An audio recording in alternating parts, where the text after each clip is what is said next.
Perkenalkan, nama saya Aubin Safarosan Fikir dengan NIM V3421017. Di sini saya berperan sebagai backend developer di project VRMS. Perkenalkan, nama saya Bagus Surang Wicaksono dari D3TI 2021 dengan NIM V3421022 dengan laporan tugas akhir berjudul Implementasi Modul Frontend Penerapan Resource Manager pada VRMS Digitiva berbasis Reusable Component dan State Management. Nama saya Danis Ridya Pramodawardani dengan NIM V3421029. Di dalam proyek tugas akhir ini, saya memiliki job desk untuk membuat menu, sistem administrator, dan record log.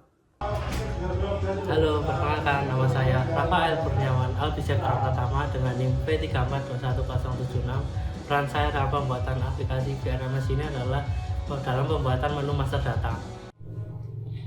Nama saya Safwan Iksa Jayadi dengan NIM V3421088. Dalam proyek ini saya membuat menu Resource Manager.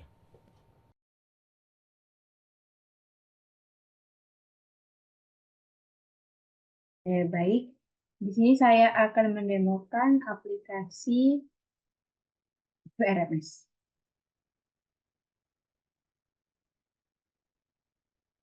Jadi ini dimulai dari login terlebih dahulu. Di sini saya login sebagai coba admin.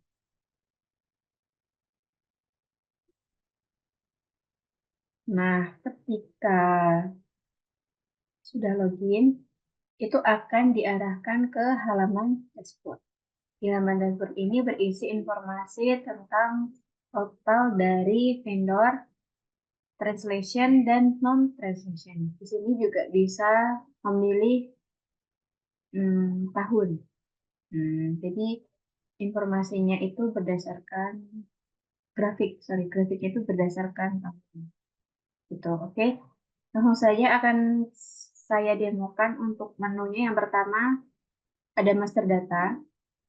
Jadi VRMS itu terdapat 4 menu utama, yaitu master data, resource manager, sistem administrator, dan record log.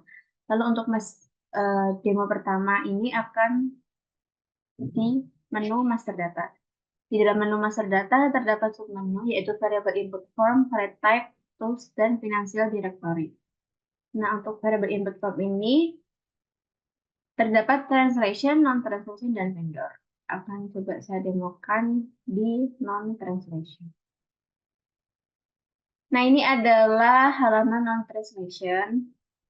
Kalau misalnya mau add data, bisa klik button add data. Kemudian ini ada template name. Inputkan di kolom template name. Lalu bisa mencentang variabel mana aja yang mau dipakai, dimasukkan. Misal ini. Terus bank information ini. Nah, variabel-variabel yang dicentang itu tadi sudah otomatis tertera di selected variables. Misalnya ini tak kurangi mana ya. Nah, gitu. Terus kalau misalnya udah save. Nah, itu nanti sudah otomatis berada di halaman non-transaction. Kalau misalnya edit, bisa klik action yang titik 3 ini, lalu edit. Kemudian bisa diedit. Oke. Bisa ditambah maupun dikurangi. Bebas. Kalau udah, bisa klik save. Kalau misalnya mau delete, bisa klik action, kemudian delete. Terus kalau misalnya mau download, bisa klik action yang download. Di sini disediakan mau format yang XLS maupun CSV. Gitu, misal XLS. Nah, itu sudah otomatis terdownload.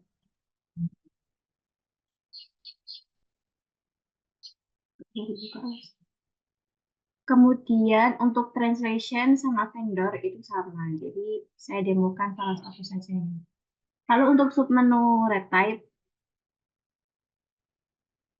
misal mau add data, sama. Klik button add. Kemudian bisa menginputkan di kolom retrieve name.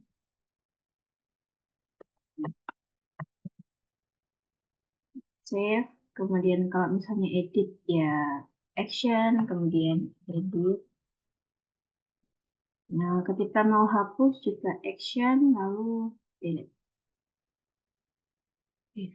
Lalu untuk yang tools, ketika mau add data tools, bisa menginputkan di kolom tool name, kemudian save. Kemudian kalau mau edit bisa action, lalu edit.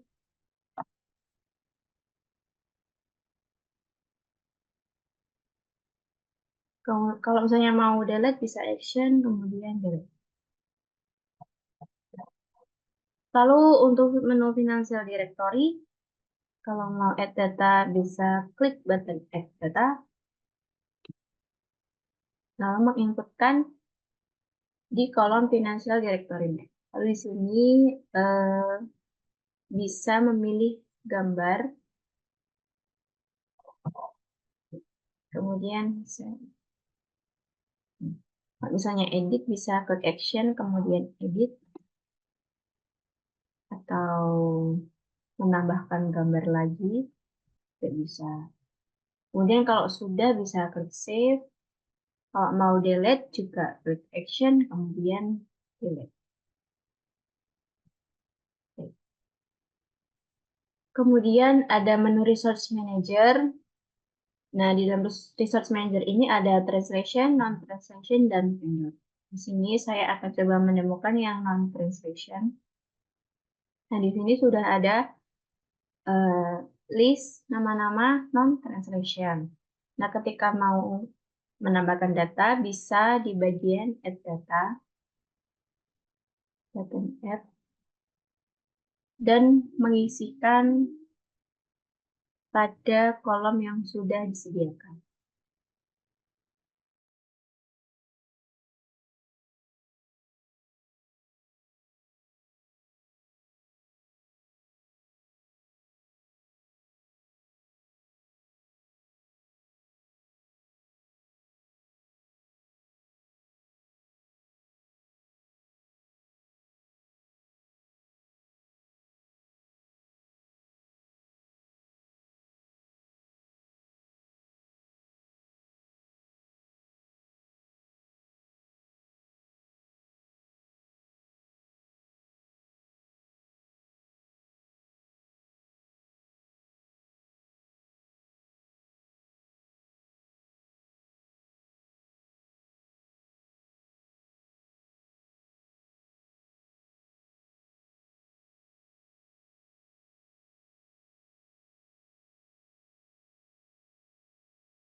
Kemudian jika semua kolom sudah terisi, bisa klik button Next.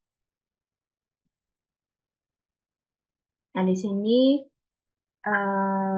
bisa menambahkan attachment.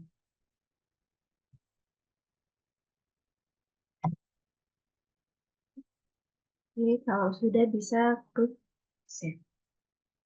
Nah, nanti terdapat pesan data add sukses, kemudian otomatis data tersebut sudah ditambahkan di halaman non-translation. Untuk translation maupun vendor itu juga sama, jadi saya hanya mendemokan salah satu saja. Lalu untuk sistem administrator, halaman ini hanya terdapat di row super admin. Di sini untuk menambahkan data, misal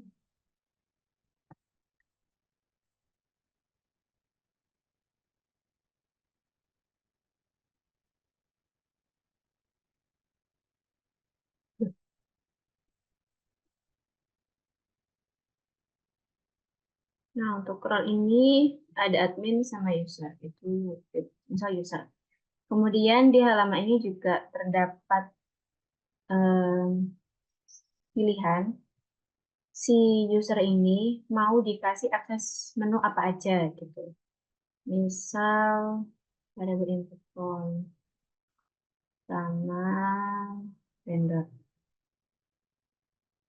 Oke, jadi kalau sudah bisa klik save.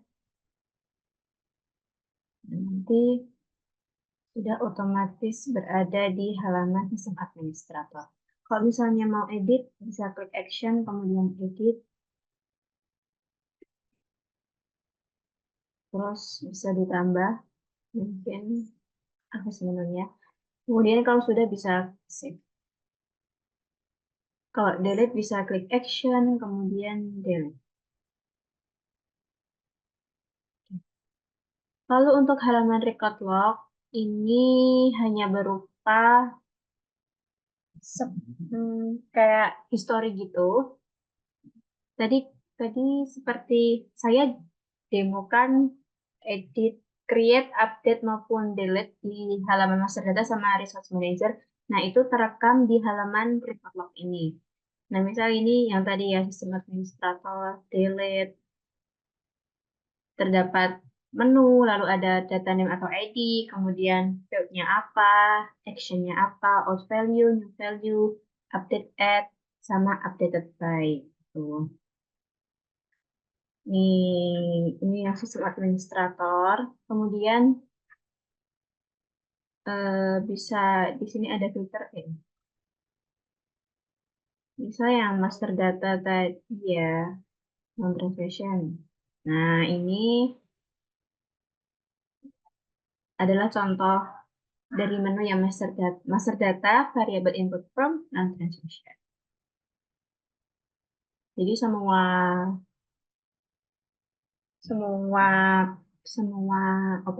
semuanya itu terekam di halaman record log. Begitu. Terus kalau misalnya mau logout, di sini ada menu logout. Nah, nanti akan dikembalikan ke halaman. Jadi sekian demo aplikasi. Terima kasih.